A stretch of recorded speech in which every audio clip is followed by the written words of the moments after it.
Hi, welcome to Bookie. Today we will unlock the book Thy Neighbor's Wife. The title of this book comes from one of the 10 Commandments in the Old Testament. The 10 Commandments are 10 rules that God enacted to his believers. The 10th one states, "You shall not covet your neighbor's house.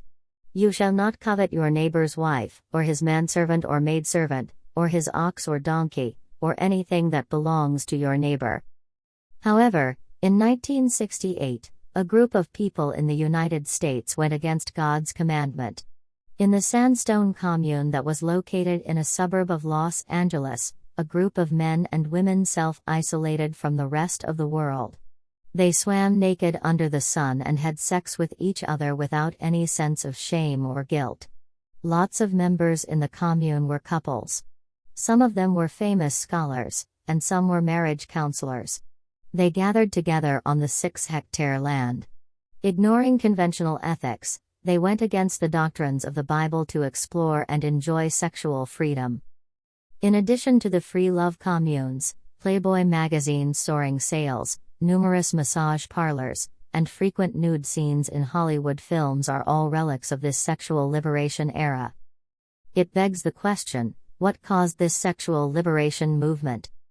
Sex is a pretty sensitive topic, but this book will show you real examples of the sexual liberation movement in the United States.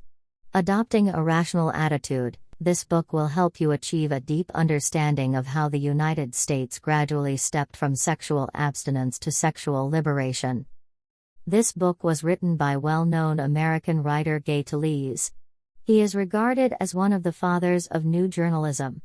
Talese worked for the New York Times for 10 years and wrote articles for the Yorker and Esquire over a long period of time.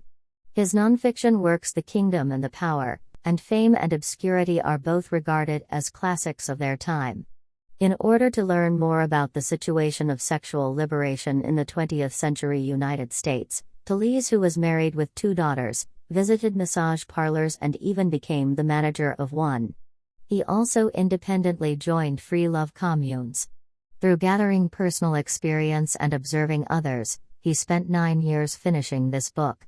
In 2011, he was awarded the Norman Mailer Award for Distinguished Contribution to Journalism. Americans, as depicted by Talese, are obsessed with the superficial orderliness of the perfect family, and also secretly covet sex. There exists a fundamental contradiction between Puritanism and sexual obsession.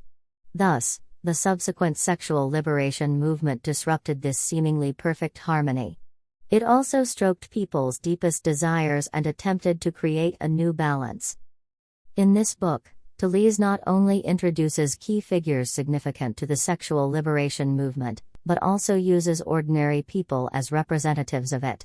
He explores and records their life and depicts the prospect of sexual liberation, as well as social and cultural changes in the United States. Next, we will unlock this book in 3 sections. The first section, Sexual Enlightenment. The second section, Sexual Exploration. The third section, Attitude toward Sex. Now, let's talk about the first section, Sexual Enlightenment. The story begins with a teenage boy named Harold Rubin. At the age of 17, he often bought magazines, the kind that specifically advertise photos of nude women at the newsstand on the street corner. He found himself attracted to a model named Diane Weber. Staying in his room alone at night and looking through Diane's magazine became a favorite pastime of his. Rubin's father was a silent man who lacked a sense of humor. Every time Rubin got home from school, he could feel the anxiety and tension in his family. He was afraid that his father would criticize his grades, get annoyed about his long hair, or find his hidden magazines. Growing up, Rubin never heard his parents talk about any topics related to sex or saw their naked bodies. Rubin's grandmother was the closest person to him. She was a Slovak. When she was 14 years old, she immigrated to the United States and got a job as a maid. Unfortunately, Rubin's grandfather John raped his grandmother when she was 16. Without any course for justice,